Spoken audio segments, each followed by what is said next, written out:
Et on entend bien, Général Hubert Bonneau, et c'est pourquoi je vous remercie une fois de plus d'avoir accepté de répondre à mes questions. Votre parole, elle est extrêmement rare. Vous êtes aux avant-postes de toutes ces violences, les violences du quotidien, la question du maintien de l'ordre, mais aussi la question du terrorisme et aujourd'hui du trafic de drogue.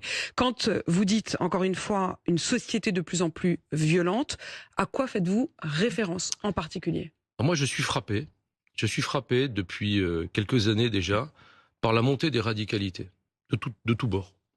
Et je suis frappé aussi par la montée des violences entre les personnes.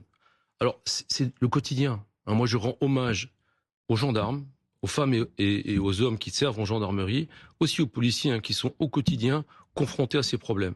Dans tous ces outils, il y a la négociation, qui est un outil finalement parmi d'autres, mais on a aussi une cellule cyber qui a travaillé avec l'unité nationale cyber et plein d'autres moyens, une cellule dédiée à la recherche en source ouverte.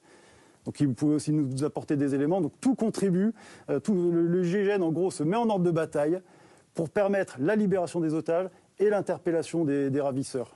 Il a tenté de se soustraire aux opérations de contrôle que lui imposaient les fonctionnaires de la PAF.